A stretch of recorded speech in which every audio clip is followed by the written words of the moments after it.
Everyone, welcome to the channel home cook Sampat. আজ আমি share করব বাঙালির অত্যন্ত প্রিয় পাটিসাপটা পিঠা রেসিপি। এই পিঠা বানানোর সময় অনেকেরই পাটিসাপটা ভাঁজ করার সময় ভেঙে যায়, তাওয়া থেকে সহজে উঠতে চায় না। তবে এই রেসিপি দেখে পাটিসাপটা বানালে ভেঙে যাবে না, খুব সহজেই প্যান থেকে উঠে যাবে। তাছাড়া কোন জিনিসটা ঠিক কতটা পরিমাণে দিতে হবে পুরোটাই আমি দেখিয়ে দেব। আর দেরি না করে চলুন তাহলে রেসিপিটা শুরু করা যাক। পাটিসাপটা পিঠা বানানোর জন্য সবার প্রথমে একটা পাত্র নিয়ে নিলাম। এর মধ্যে আমি 2 কাপ চালের গুঁড়ো নিয়ে নিলাম। এটা কিন্তু কেনা আতপ চালের গুঁড়ো। এবার এর মধ্যে নিয়ে নিলাম 1 কাপ ময়দা। তার মানে যতটা চালের গুঁড়ো দেবেন তার অর্ধেকটা ময়দা দিয়ে দেবেন। ময়দা এবং ময়দারও অর্ধেক দিয়ে দেবেন সুজি। এর সাথে দিয়ে দিতে হবে সামান্য নুন, আর মিষ্টির জন্য 1 কাপের 4 ভাগের 1 ভাগ চিনি গুঁড়ো। চিনিটা একটু কম করেই দিলাম, সাথে গুড় দেব। চিনিটা একটু গুঁড়ো করে দিলে বেশি ভালো হয়। প্রথমে 1 কাপ দুধ দিয়ে দিলাম, তারপর 1 কাপের 4 ভাগের 1 ভাগ গুড় দিয়ে দেব। গুড়টা গ্রেট করে নিয়েছি। এবার এইসব সমস্ত উপকরণগুলিকে একসাথে ভালো করে মিশিয়ে নেব। একেবারে পুরো দুধ দেবেন না, অল্প অল্প করে দুধ দেবেন এবং মেশাতে থাকবেন। সামান্য অল্প জল দিয়ে দিলাম। এবার ভালোভাবে মিশিয়ে নেব। এদিকে খেয়াল রাখতে হবে মিশ্রণটা খুব বেশি পাতলা হয়ে গেলে প্যানে আটকে যাবে, উঠতে চাইবে না, এবং খুব বেশি ঘন হয়ে গেলে পাটিসাপটা ভাঁজ করার সময় ভেঙে যাবে। আরও 1 কাপ মতো দুধ দিয়ে দিলাম। আর দুধটা কিন্তু রুম টেম্পারেচার। দুধটা ভালো করে জাল দিয়ে ঠান্ডা করে নিয়েছি। প্রয়োজন হলে আরও দুধ পরে দেব। সব উপকরণগুলি ভালো করে মেশানো হয়ে গেলে ঢাকা দিয়ে রেখে দিতে হবে কম করে 1 ঘন্টা, যাতে এর মধ্যে থাকা চালের গুঁড়ো ও সুজি ভালোভাবে ফুলে ওঠে ও নরম হয়। এভাবে করে বেশ খানিকক্ষণ মিশ্রণটি খুব সুন্দর করে মিশিয়ে নিলাম। এভাবে করে রাখলে পাটিসাপটা পিঠা বানানোর সময় ভেঙে যাবে না, আর গোলাটাও খুব সুন্দর মসৃণ হবে। ঢাকা দিয়ে 1 ঘন্টা মতো সাইডে রেখে দেব। এরপর আমাদের পাটিসাপটার পুর বানানোর জন্য নিয়ে নিলাম 2টো বড় সাইজের নারকেল কোরানো। তারপর কিছুটা পরিমাণে খেজুর গুড় দিয়ে এবার ভালো করে মিশিয়ে নেব। আমি এখানে খেজুরের পাটালি গুড় দিয়ে দিলাম। খেজুরের পাটালি গুড়টাকে গ্রেট করে দিয়ে দিলাম। যতক্ষণ না পুর রেডি হচ্ছে ততক্ষণ পর্যন্ত নেড়ে থাকতে হবে।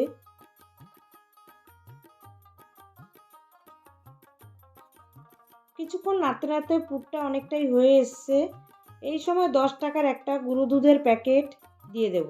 দুধটা দেওয়ার সাথে সাথেই ভালো করে মিশিয়ে নেব। পুরের পাকটা কিন্তু প্রায়ই হয়ে এসছে। যখনই দেখবেন কড়াই থেকে পুরটা সেরে আসছে তখনই বুঝতে হবে পুরটা পুরোপুরি রেডি। আপনারা চাইলে চিনি দিয়েও বানাতে পারেন, এতে কিন্তু এলাচ গুঁড়ো দেওয়া যায়। এবার পুরটা নামিয়ে ঠান্ডা করে নেব। আর এদিকে চালের গুঁড়ো আর সুজি ফুলে ব্যাটারটা অনেকটাই ঘন হয়ে গেছে। এবার এর মধ্যে অল্প করে জল মিশিয়ে নেব। আর ব্যাটারের মিশ্রণটা যেন খুব সুন্দর করে মেশানো হয়, যাতে এর মধ্যে কোনো দানা ভাব না থাকে।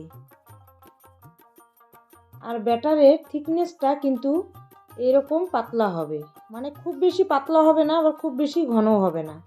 এবার একটা ননস্টিকের প্যান নিয়ে নিলাম। আপনারা চাইলে লোহার কড়াইও ব্যবহার করতে পারেন, তবে ননস্টিকের প্যান সব থেকে ভালো হয় আমার মনে হয়। প্যানটা গরম করে প্যানের মধ্যে সামান্য ঘি ব্রাশ করে নিলাম। ব্যাটারটা প্রথমে এইভাবে নাড়িয়ে নিলাম, ভালো করে নাড়িয়ে নিয়ে এরপর 1 হাতা ব্যাটার নিয়ে এর মধ্যে দিয়ে দিতে হবে।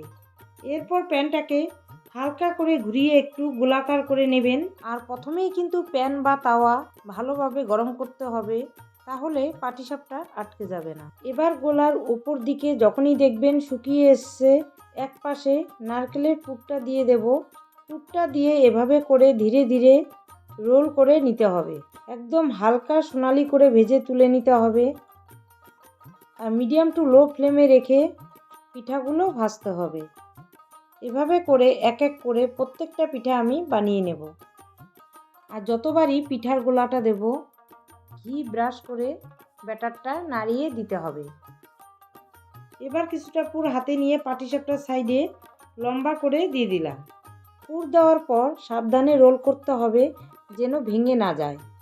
যদি এটা ভাঁজ করতে অসুবিধা হয় সেক্ষেত্রে আপনারা হাত দিয়েও ভাঁজ করে নিতে পারেন বা চামচ দিয়েও এটা করে নিতে পারেন। দেখুন একটা পিঠাও কিন্তু প্যানে আটকে যায়নি বা ভেঙেও যায়নি।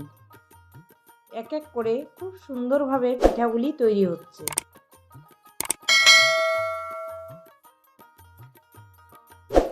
এরপর হালকা করে পাটিসাপটাকে ভাঁজ করে এই পুরের উপরে আটকে দিতে হবে, তাহলেই কিন্তু তৈরি হয়ে গেল সহজ নরম পাটিসাপটা পিঠা। খুব সুন্দর হয়েছে পিঠাগুলি, দেখতে যেমন সুন্দর হয়েছে খেতেও কিন্তু দুর্দান্ত টেস্ট হয়েছে।